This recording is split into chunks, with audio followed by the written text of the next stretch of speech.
I've seen a couple. Staring at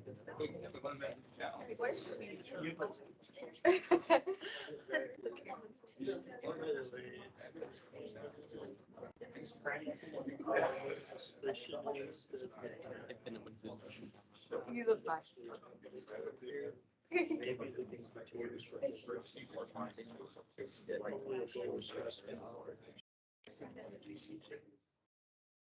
No idea whether they're actually fired or not. But right.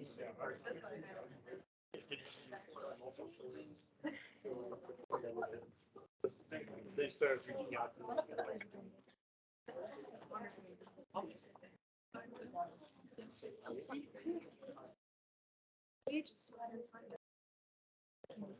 Also, they know there's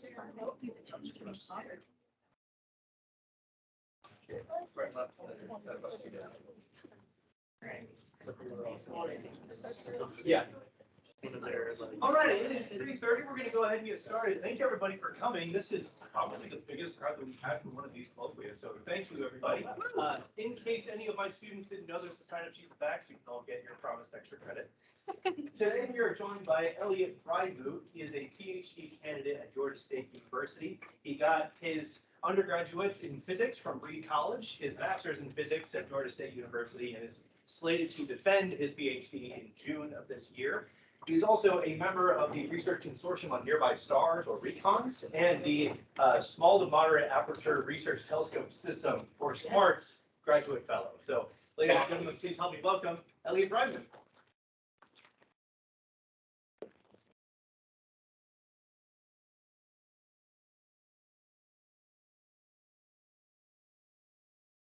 Okay, well, so yes, I'm Eliot Vrijmoet, and I'm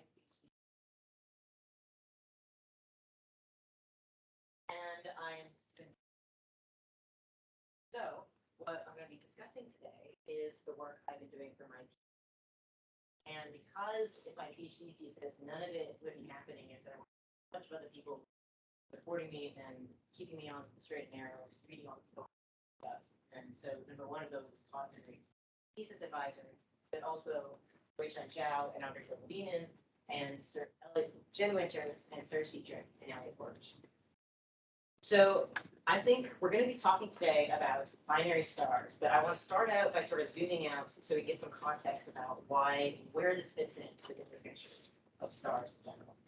So if we were to take a census of all the stars in the solar neighborhood, so just within 10 parsecs, which is a lot closer than most people know, we would generally find about 19 stars that are G-type stars, very similar to our sun. Stars more massive than that are a little bit less common. So the ones that are just up to 1.5 times the mass of the sun, there's 7 of these. There's 4 of them that are a few times the mass of the sun. And there are stars out there that are more massive than that, but they're so uncommon that we don't see them in this small radius within 10 parsecs. And so there's no in this distance. And this is partly because they're born less frequently. It's partly because they have short lifetimes, so they're not going to be around. They're not going to be around so much anymore. We do, however, find about 20 or so white dwarfs, which I guess you might not call them stars because not really kind of. So this is what we have with the sun, sun-like stars, and more massive. The more interesting part is the stars that are less massive than the sun. So things that are just a little bit less massive are the cave dwarfs, and we have about 43 of those. But the really exciting part are the undwarfed stars, which these make up about 75% of stars in the solar neighborhood and generally in the galaxy. And this is partly because they're very common, they're born more commonly, and also because they live like really super long. So long they haven't been like so long that they haven't had the chance to evolve the whole time, the whole span of the ancient universe. So it's these low mass stars that are what I'm going to focus on. So what you want to be thinking about with this is that these are our most common neighbors. They're really good places if you want to be thinking about stellar physics, because they have all sorts of fun physics happening in their interiors. And they're also really popular targets for exoplanet hunts lately. Because if you're going to look for exoplanets, maybe you want to focus on just these most common stars. They're observationally challenging, however, because they're less bright, so that's gonna come up later. There's another challenge that you might be worried about when you're trying to find planets around these common stars, and it's that about 25 to 30% of the ones in this category are binaries. Meaning you go and you look at the star and it turns out there's another star gravitationally bound to it. Now, some binaries have really long orbits, like about several hundreds or thousands of years, but quite a few are much closer together, and so your second star is going to influence what happens with the planets in the system. So this is sort of the context with which we're going at this. A big fraction of the stars that we're interested in turn out to be binary stars, and it turns out this is the stuff that I'm interested in. Now I want to zoom in a little bit and think about what's happening around just one star. I brought with me this cartoon, which is kind of the inspiration for the whole project here. Now this is the planets in the solar system going around our star, and I want to emphasize it's just a cartoon, like literally nothing is to scale in this picture. But I like this because we have a variety of different types of objects orbiting this star. We have ice giants, gas giants, terrestrial planets, asteroids, and if you look really closely, there's a comet in there. And we also have the orbits of these objects traced out with these colored lines. And it's the shapes of these orbits that I am interested in. I couldn't explain it, but I like to think about why they are the shapes that they are. What are their structures? What are the architectures of these orbits? And from a scientific perspective, these orbital architectures are important because they're set by how the objects form and how they've evolved dynamically since they formed. So this is what we're going to be doing for the PhD thesis. We're going to be thinking about orbital architectures, and we're going to be thinking about them in the eye of, okay, what are the dynamic histories of these situations? Now, I want to, right. So what we're going to be doing is we're going to be looking at the shapes of the orbits, the orbital eccentricities, and we're going to be looking at the size of the orbits, so the semi-major axes. And because I'm an observer rather than a theorist, I'm actually going to spend a lot of time talking about orbital period as a proxy for semi-major axis, because different observational techniques cannot directly measure the semi-major axis of another technique, but they all can get the orbital period of a binary star. So the name of the game for thesis is to get the distributions of these things. So we're kind of defining this nice and simple way. I just want to know what's the distributions of eccentricity and orbital period for low mass binaries among the low mass stars. Now, there's one thing we should pause right now because I was told we are going to have a lot of students here. I want to pause and have a vocabulary break because I'm going to use all these words and I'll probably drop too much trouble. So there's a couple different things that we're going to be talking about. When we discuss them as the orbit, the two stars orbiting with respect to the center of mass of the system, we can discuss the one star orbiting with respect to that.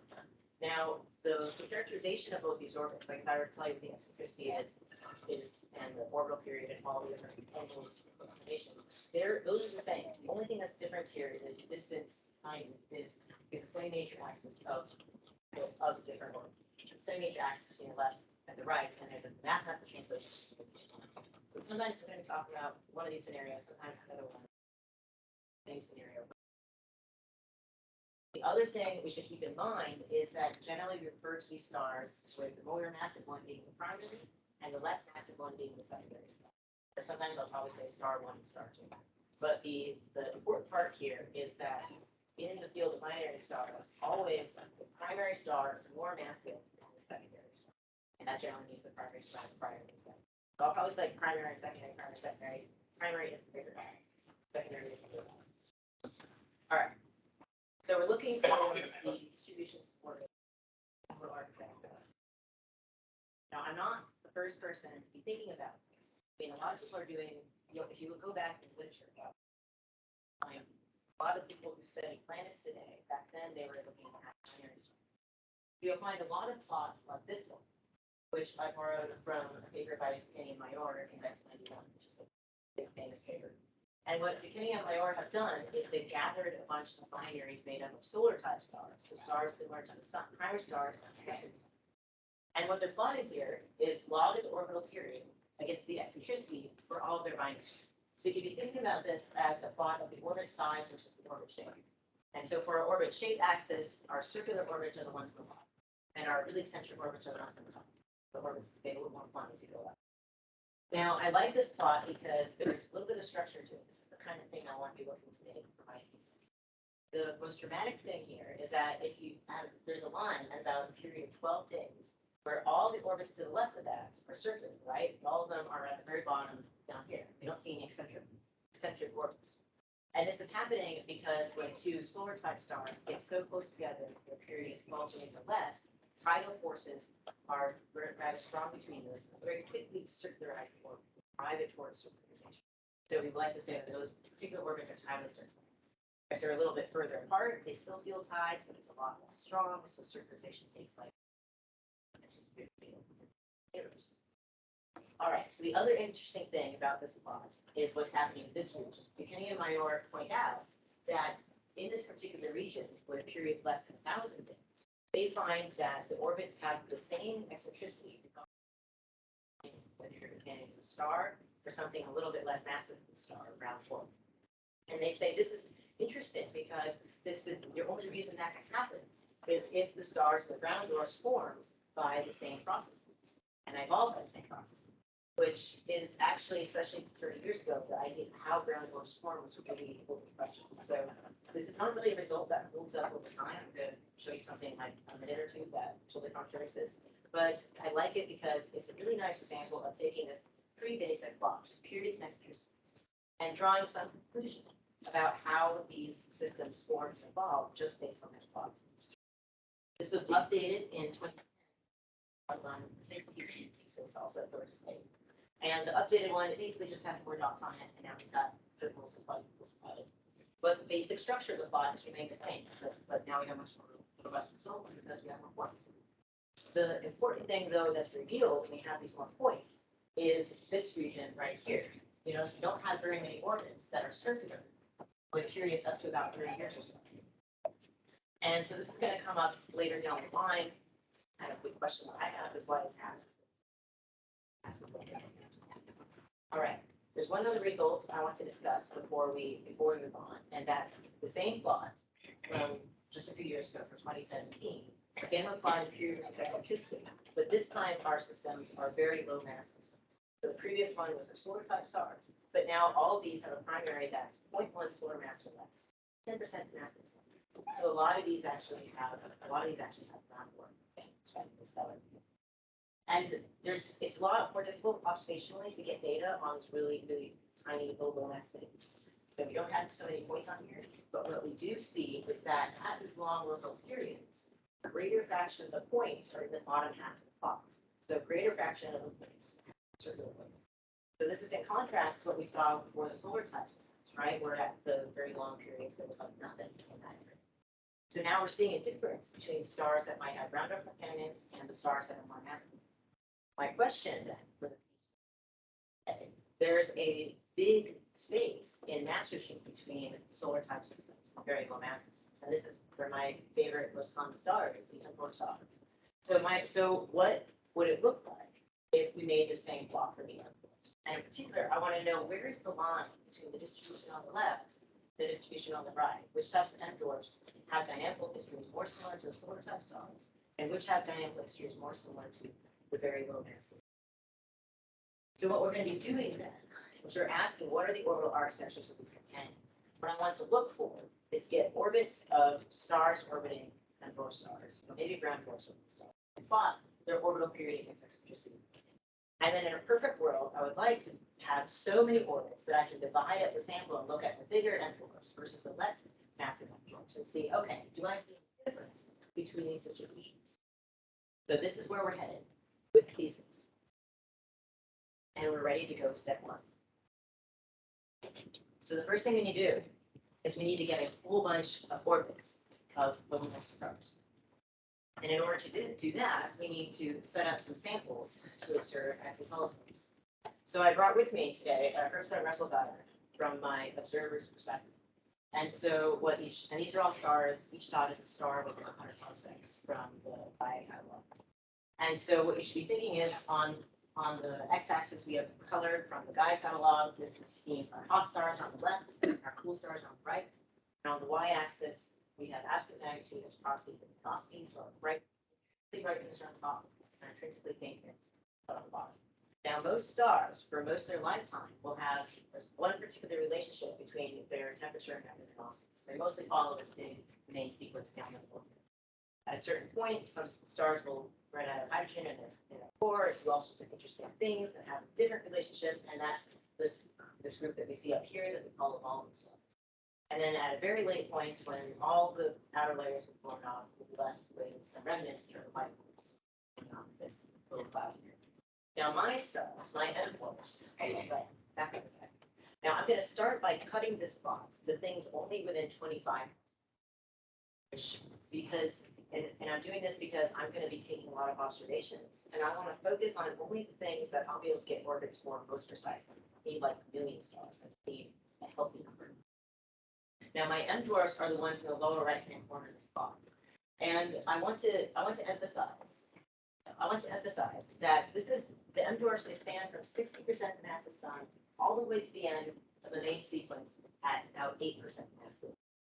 Now this is actually an enormous range in mass for one spectral type of star, between the most massive and the least massive stars. So I'm focusing on M dwarfs on one particular type of star, the M dwarfs, but there's a huge range of different dynamical situations happening within this.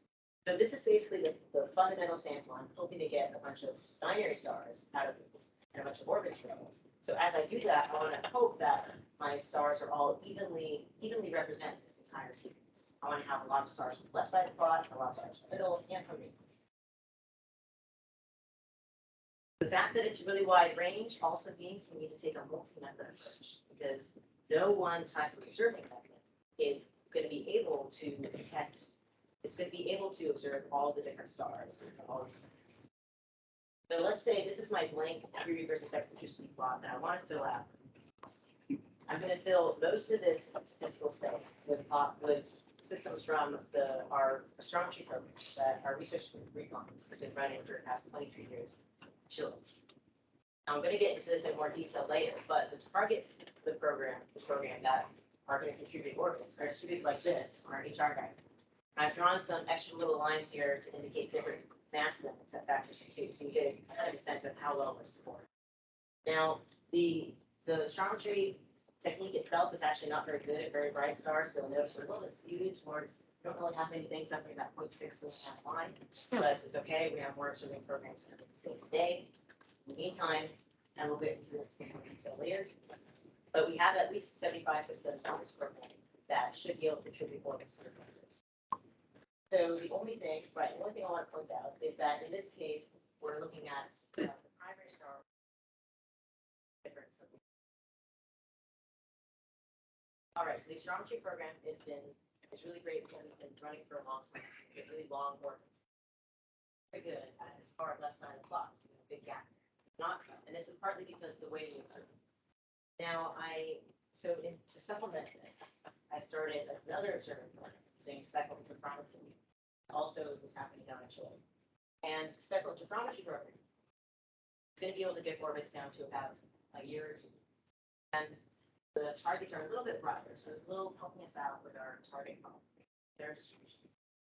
And these have been drawn from, what we're doing with this is we're looking at things that we know are binary. So we drew a lot of these from programs, so one observing program feeding into the other. We drew a bunch of them from different lists of things in literature, like Orb 6 catalog and Washington Double Star catalog. And then we also drew a bunch of targets for this program.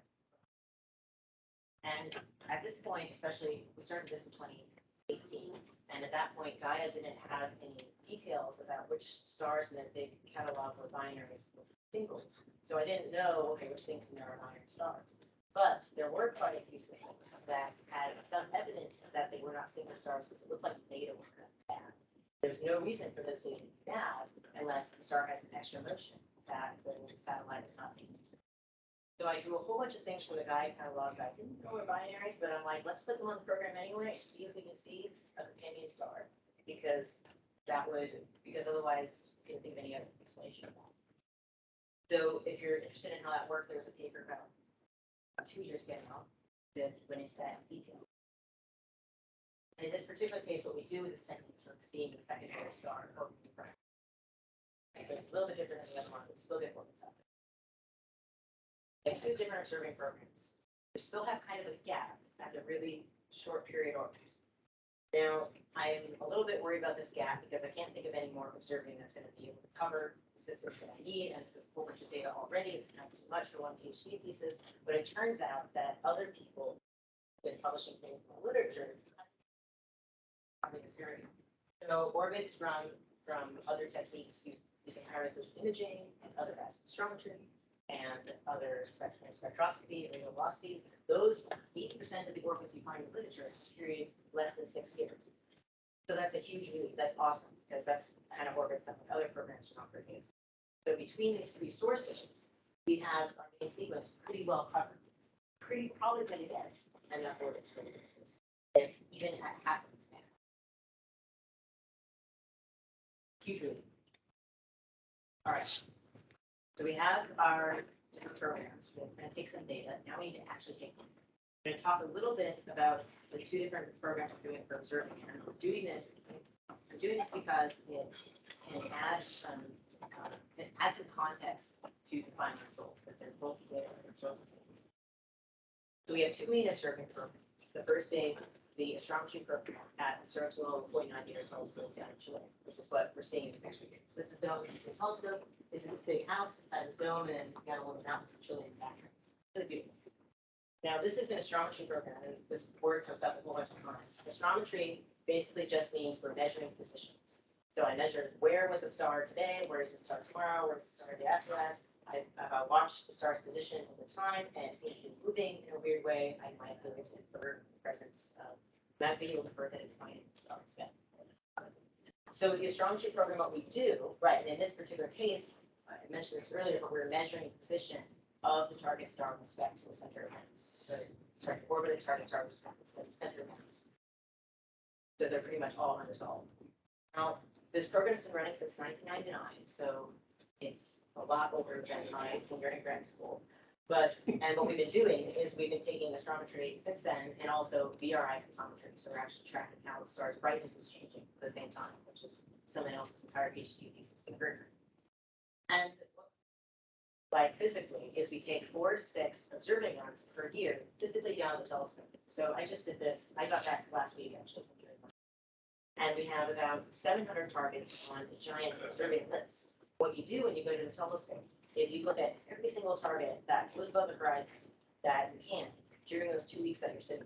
And you only spend like half an hour on each. All you need to do is take a snapshot so you can see where the target was on that day. And someone else is going to come back in 2 months and do it again. And then you can put all that together to see how consistent food. Goal of all this then. All right, and so the end result then is that each star gets about 2 to 4 new data points per year, which doesn't sound like a lot. You have 20 years of data, those 2 to 4 points really add up. Really actually start to trace out orbits from lines. So we're observing about 700 things on here. A bunch of these are single stars, only like 30 to 40% of them will track the findings. That's okay because 30 to 40% of 700 is a big number. I can't do it for an audience. So it's going to be great so we can get my examples. The goal of all this, of the whole program, is to track the motion of these things and to track how the brightness changes. All right. One more fun thing we can do is we can talk about the actual data. Now, the images look like this. This is literally a picture of that isotope that we use for the data. And what we do is you measure the position, you find the position of the target star. So their target center, this one's actually Proxima Centauri, so it's our most nearby star. You also get the position of a whole bunch of other stars in the field. Now, we only focus on nearby stars. So those nearby stars are going to be moving over time, over 20 years. Actually, this is a picture from 99. This Proxima is now like down here. It's awesome. Now, all these other stars, though, all these reference stars, they're really, really distant. So they don't move over time. Over the period of 20 years, they like barely move at all. They're so far away. And so that makes them awesome because if I match that to an external catalog, I can build my grid of right ascension and declination on the image. So I know I can measure where the target star is in pixels, but what I really care about it is where is it in latitude and longitude on the sky. And it's a little bit harder than it sounds because all your CCD image and filters, they all warp the image in slightly different ways. So you really need to do this calibration using a nice set of reference stars. And so if you're familiar with the Gaia satellite, they do a really similar process, but they're using actually even more distant objects called quasars too. What we do after this is we fit a model So I have Proxima's position in 99, I have in 2000, I have 2001, all the way up to 2023 now. And using all that data, I can say I did a model which includes parallax, so motion of the Earth and the Sun will make the star wobble back and forth, and proper motion, because your star will have some motion in a straight line due to where it is in the galaxy. So we fit a model of parallax and proper motion like this. This is some actual data that I brought, and we're looking at the right extension, the top declination, bottom panel for time. So you can think about this as like X versus Y on the previous slide. So you want to see what the data look like and what really on the side, that was about where they are. Now this is not very impressive because this is, I tried finding the most boring one to show in this case. It's kind of, it's not the flattest one, but it's not the flattest one, but it's kind of representative of regional movements. It's for these systems. So if the model fits really well, we get a result kind of like this. There's like a little bit of up and down, but it doesn't look like anything particularly systematic. This is a pretty okay fit for parallax and proper motion. So, I mean, these are kind of neat, but I'm interested in binary stars. Binary stars have some additional motion in addition to these two, because they're actually orbiting around the center of the Earth. So systems that I'm interested in are the ones where the data, you can see it's moving down and up in the X and down and up in the Y. And in this particular case, I can fit a different model to it that includes parallax propagation and an orbit. So that's what the solid line is here.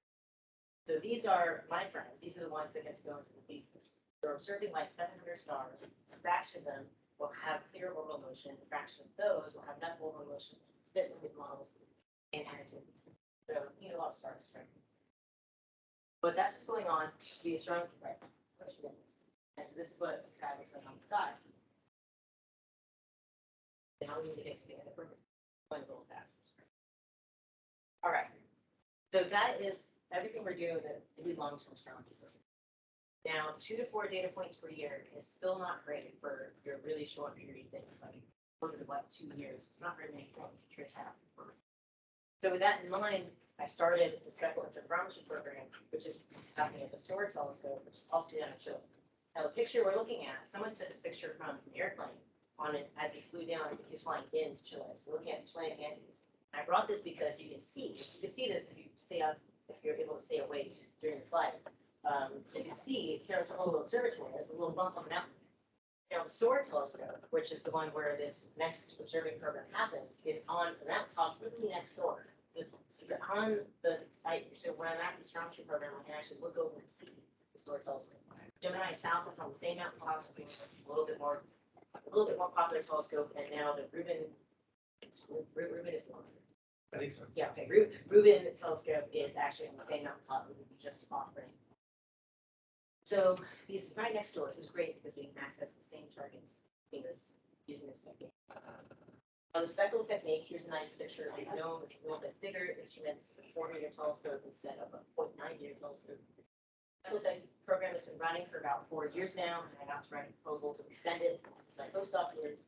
And what we're doing is we're using a high resolution camera on the adaptive optics module on this telescope.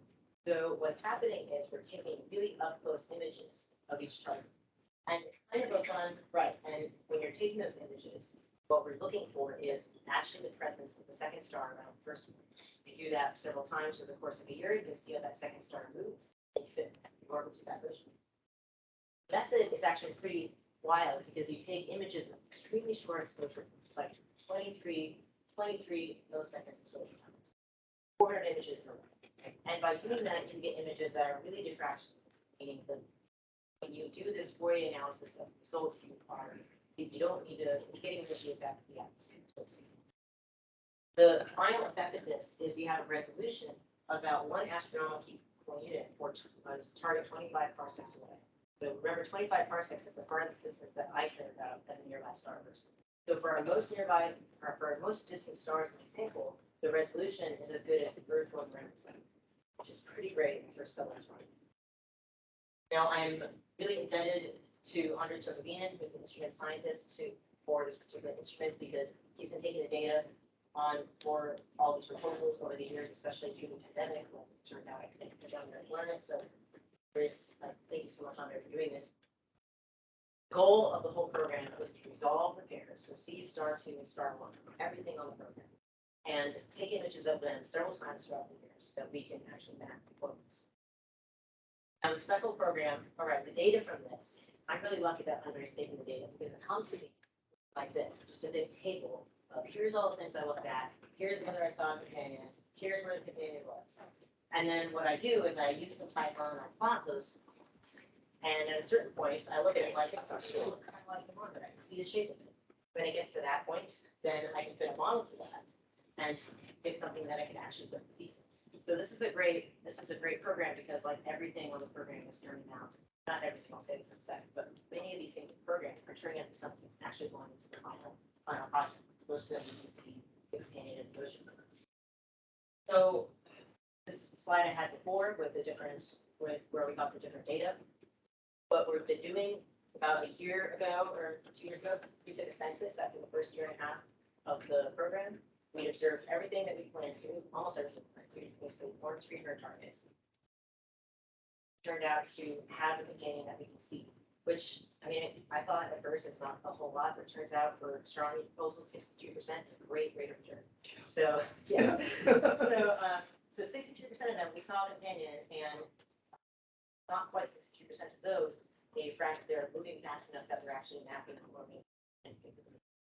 The part that we're really proud of is of the sample that we selected from the Gaia satellite, that remember, we didn't know if they were binaries or not, we just had kind of weird data. 76% of those did turn out to have companions. So that was really great because that means a great return. And that means we didn't know they were binaries. So that means that we had 97 new companions that discovered through this program. So a whole bunch of things, yeah, we'll know that there's another star there, which hopefully you figure out that. So if you want, curious about what the data look like, you want to see more orbits, there was a paper a year ago, and I'm in the throes of finishing another one right now. It's going to have like 50 and 60 orbits. Line. Right. Okay. All right. So we've been doing this. This is my, I don't remember, I've been doing this project for about 4 or 5 years. And we've been doing these observations for a long time. So it's time to start looking at the results of all this work. So the goal was I wanted to get enough orbits, enough M-Dwarf binary orbits to see what's happening and be able to divide up that sample. We have at this point between 150 and 200 plot. So this is what we're looking at. We have orbital period versus eccentricity. We're pretty sure this is the bigger sample. We're about 200 M-Dwarf binaries. And I color-coded the points in this case based on where we got the data. Whether it's from the astrometry program, the first thing, or the speckle program, the second thing, or from the literature, which is all the black one. And that's important because those different techniques are all good at different types of systems. Now I put this in log space, so the kind of literature points are doing a lot of work. It's really helping me out. They show up on the period. I find this plot really comforting actually because it looks really familiar. It looks a lot like the plot that I showed on like slide 3 for the solar type systems. So if I brought the solar type systems in, I'm going to change so it's a little bit less chaotic. You can see that the distributions have a whole bunch of overlap. They're actually quite similar. Now, the part that I get excited about where it differs is what's happening around that circularization for the solar type system. So this is where everything, pretty much everything to the left of this line is circular for the solar type lines. Now, it might be kind of hard to see that, but there's about 4 or 5 of my M-Dwarf binaries that are to the left of that 12-day line that are still eccentric. And I've checked, and there's no evidence that these are particularly young stars. So what this is telling us is that the circularization period for these different stars, these M-Dwarf binaries, is different than it is for the solar type binaries. And if I had to round it to a round whole number, I'd say it's about 7 days, kind of separates the circular. Now, intuitively, this makes some sense to me because if you have 2 stars that are less massive, they're going to need to get closer together to feel tidal forces quite to the same strength.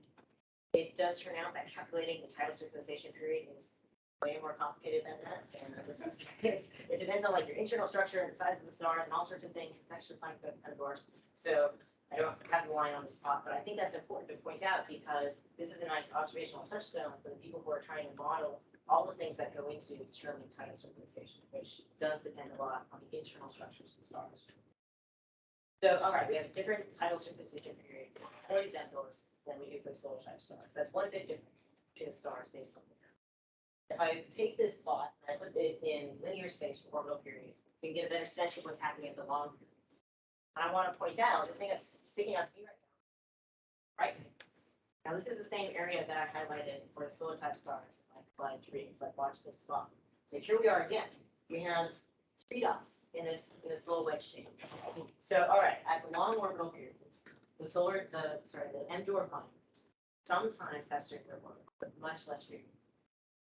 Now the big question that everyone should be asking is, well, are you really sure about that? Like, maybe it just turns out you're not so good at seeing the circular orbits that are long periods. Maybe you have an observational bias. The question is this gap actually real, or is it just happening because we're not so good at observing those particular things? And so to address this, I did what we call some projection recovery tests, which I'm not a theorist, so I kind of, I think I reinvented the wheel a little bit next again. But I tried to do an analysis of the sensitivity of at least our astronomy program. And I did the same for the spectrum program, which I have the backups. So what I did is I said, okay, here's my blank plot that I'm filling out, right? For each different possible combination, period eccentricity, I simulated a whole bunch of orbits, oriented range. So I said, simulate 500 orbits with this period of that eccentricity, 500 with a little bit different, 500 a little bit different. Now, for each of those simulated orbits, I also simulated observing years. So some of these are like way longer than 5 years, they could be like up to 30 years in length. But I said, let's just take a 5-year snippet of each orbit. And then I did that several more times because I needed to choose to start the snippets at different points of the program. And the whole point of drawing all those orbits was saying, okay, well, what if we actually did those observations on those things? How many of those simulated orbits would we have been able to detect? So then I took our criteria for how we determine a detection or non-detection. And I said, okay, this 5-year snippet, should I have been able to detect it? Would I have seen it in that 5-year snippet? Would I have detected it?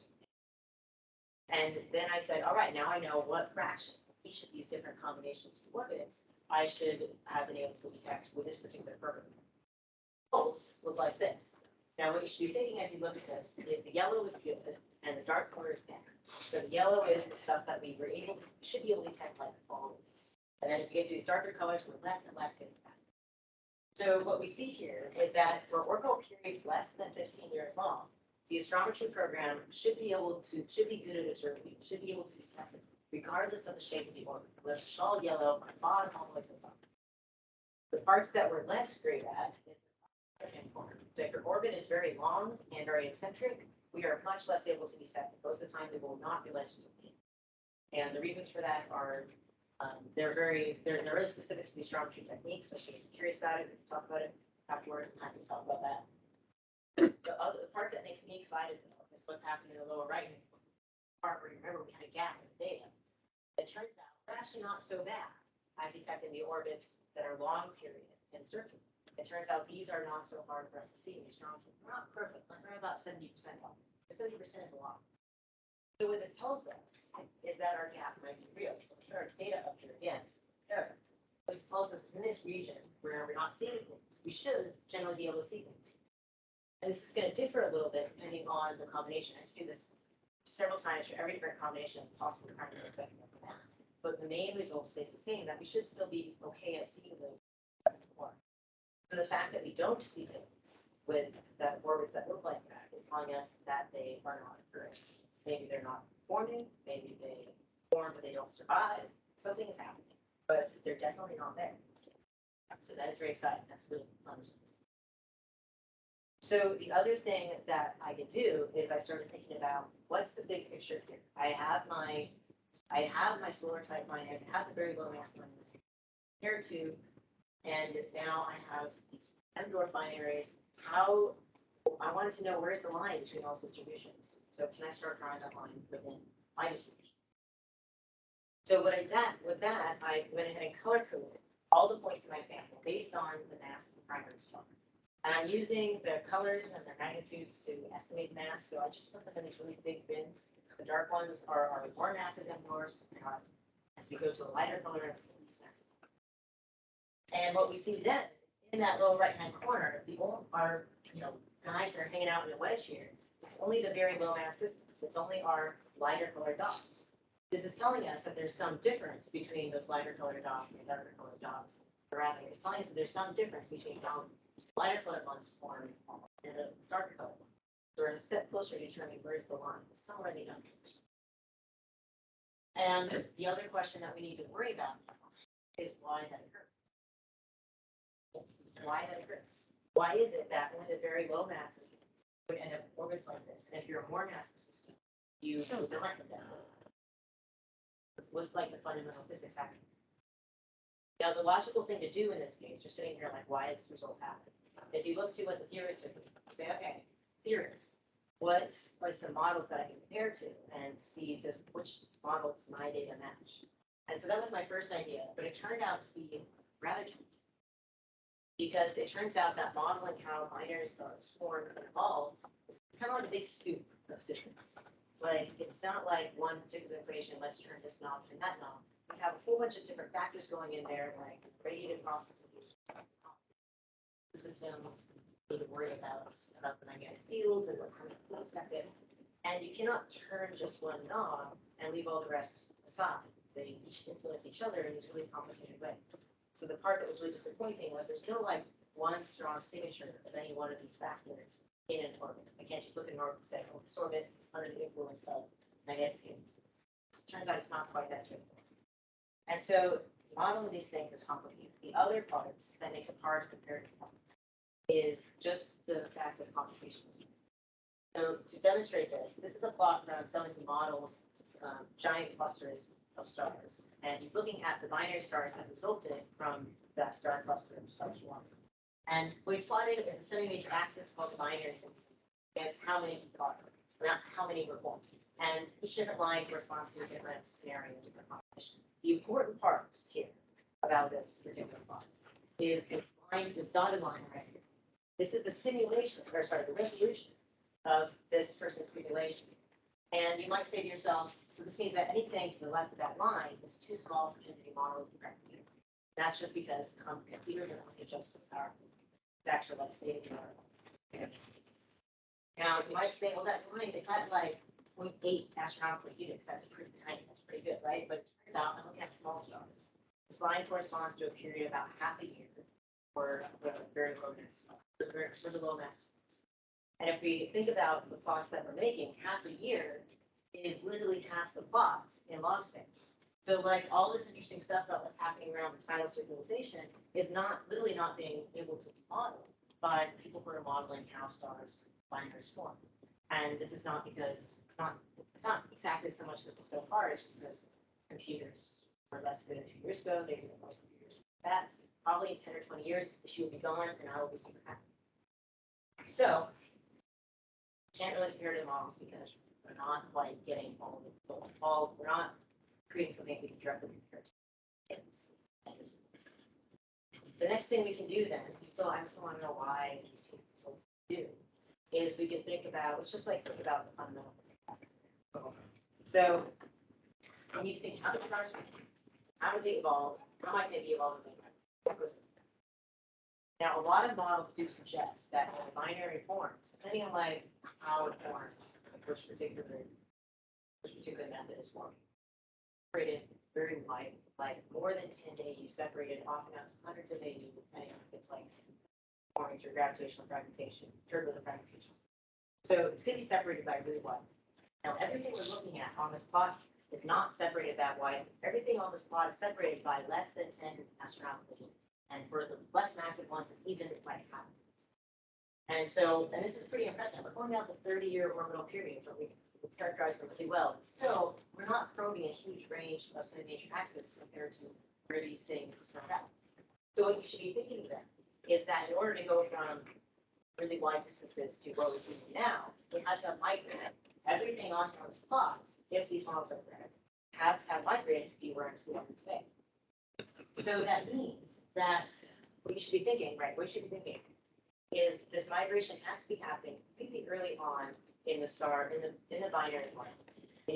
In order for them to actually end up in a stable closer orbit, they need to be migrating through a whole bunch of material. This is happening when there's a whole bunch like gas and dust left over from the star collapse, still around the two stars. That way, as the stars move through that material, they lose energy to the material and end up on the surface. So the migration happens early on when there's all this gas and dust. As they're doing that migration, they lose eccentricity, dissipates eccentricity. So the fact that we see these very low mass systems have ending up with maybe less eccentricity than higher mass systems tells us there's some difference in that process. Those things in one category versus the other. Tells us that these very low mass systems, maybe they migrated further, like a greater distance. Or maybe they migrated less efficient, like they lost more energy as they went over a long distance. There's probably some like actual huge combination of all these things because a humongous number of factors, not just distance. Depends on how long the distance lasts around the stars. It does depend on how far apart they start. It depends on magnetic fields and really fun, complicated ways that magnetic fields can give us how well gas and dust coupled with the star. And momentum, it's very difficult to model.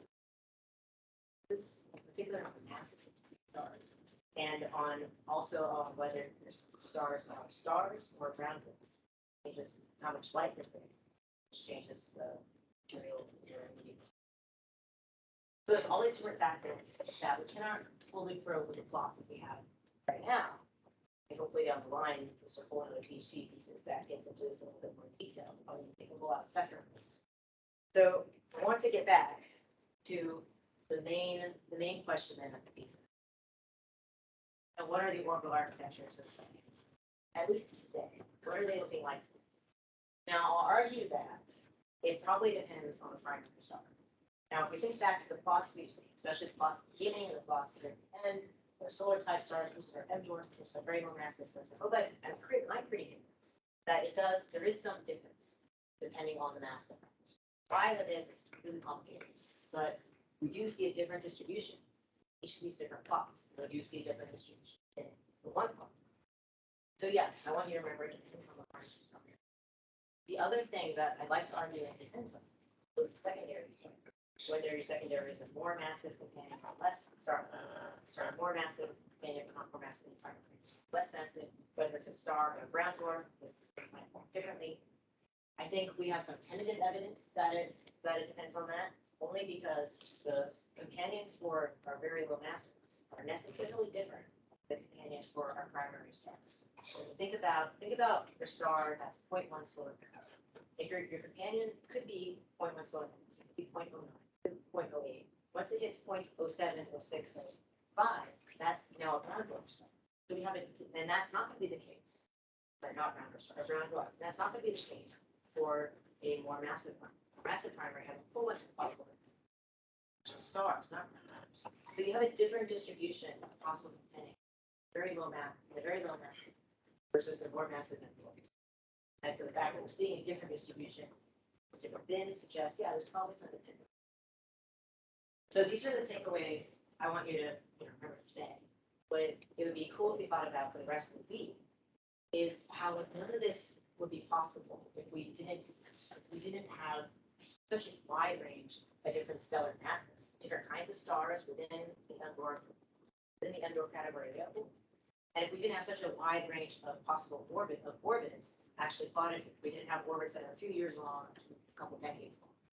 And this is important in astrophysics because physics doesn't care about the lines we draw between regimes, right? Everything counts on. And so none of this would be happening if we didn't have we didn't live in this era of really big data sets. And none of it, in particular for me, would be happening. I'm really flaming glad that we have so many people out there over the years putting out incremental results that count this orbit, count that orbit, that can all go into a big orbit. So thank you for being here and doing all your attention.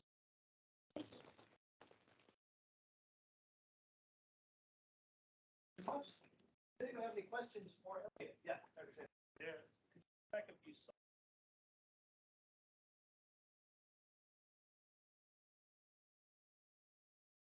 So, looking at this plot, why are we missing large in the mystery triangle? I noticed that one of the factors at play, you've got disk lifetime. Is that the stars themselves lifetime? Or is that the lifetime of like the nebula from which they were formed, or? Second, so there is some, I think we're seeing so far, it's really difficult to study disks around the dwarf stars, it turns out. They're just not right. There has been some work in the last 5-ish years that suggests that at basically the circumstellar disk, roughly right after the stars form, while still there, might be lasting longer in envelopes than it does in around horizon stars. And I mean, I think if that's the case, then certainly within the category, you see also the difference between the lowest maximums and the highest maximums along this last. So like how long the disk sticks around the star is going to come to play with how much energy is lost as the stars move through. I was gonna say naively, I would have thought that one of the factors at play would have just been how long the orbit itself has been going on, Oh, yeah. regardless of the disk itself. Is that one of the ones that you're considering on there? Yeah, that's totally one. I guess I'm thinking about if given orbits that are all basically equal, but you're right, yeah, if the orbit is wider, or sorry, not as wider, if it starts at an earlier point in time, I'm looking at basically the whole new system, and I might expect a difference in the final orbit. The tricky part is, it turns out there's not any really compelling, as far as we've seen, there's not a lot of compelling methods by which you can dissipate energy after like this situation is all resolved, after you don't have that gas and dust around anymore. Unless the stars out in an eccentric orbit is close enough that there's energy to tides as they pass, there's not a lot of ways for the orbit to significantly change. So the age is a little bit of a factor, but not the resolution you can change.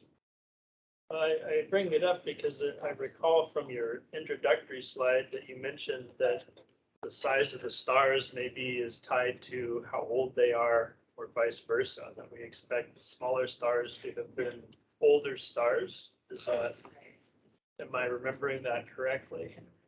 So it seems to me that what you have in that triangle, the small but still eccentric, but at large distance, is just because they've been in orbit around each other longer, because they are in fact older than the large stars. I think it's a possibility. The hard part is determining ages of stars is first. So in the perfect world, I would get the age of all of them and be really into it. Now, the nice thing about looking at only nearby stars is you can usually be sure that they're all roughly about the same age. They're all like really, really old. But yeah, it sounds like ages of stars. But the nearest star, the young star clustering is like 32. So it's a little bit outside of this. But that said, you get young things occasionally, so very sun. So something that I kind of actually want to do.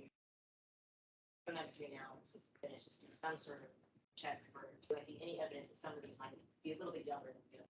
I don't know if we'll be able to do it well enough that I can tell you, are these ones particularly older? Because odds are they're all roughly like about the age of the district. But yeah, you're right. I have a quick question. Can you go to your HR diagram that was the conglomerate of your sources and all the other additional sources? Plot it over Gaia. Yes. I think it's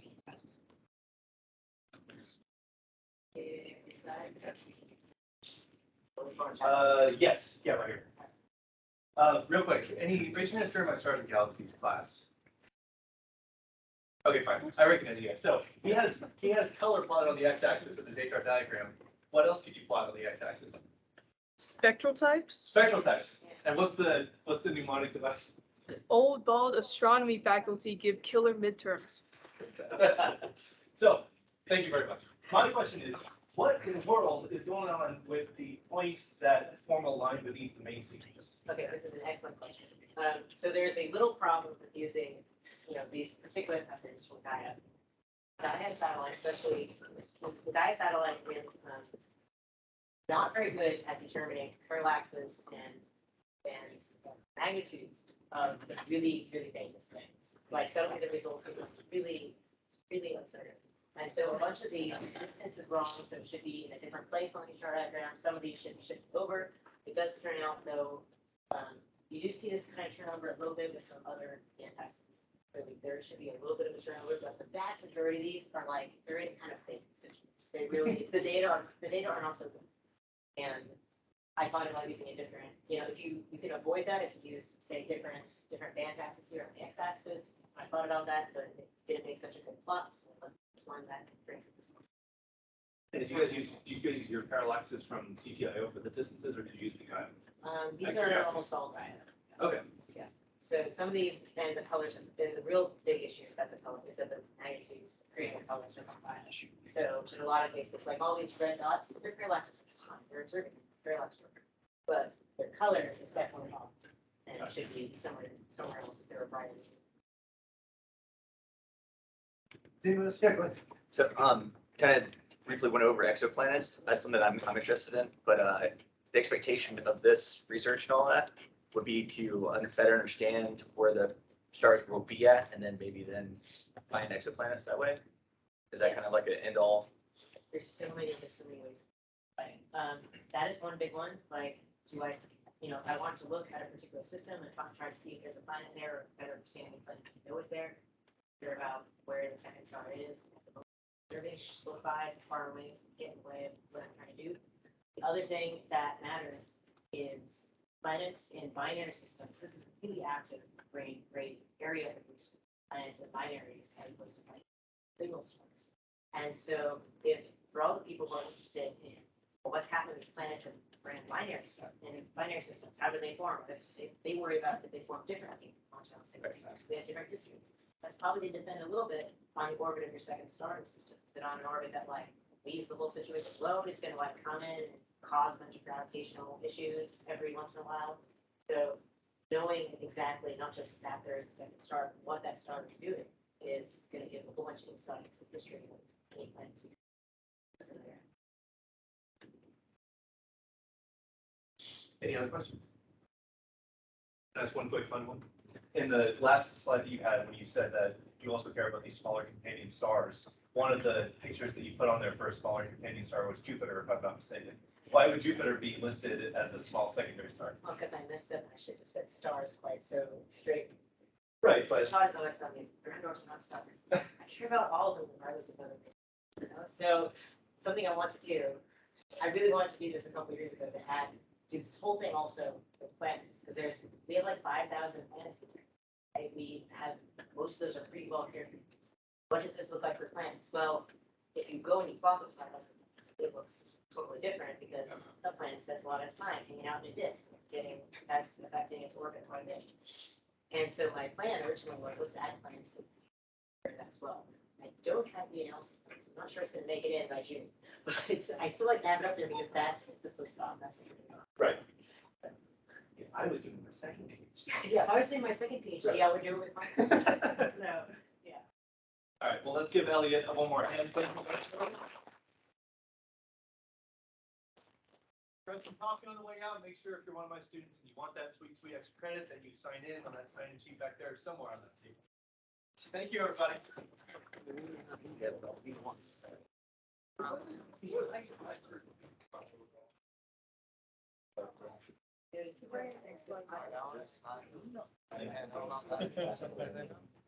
It's a little bit introductory.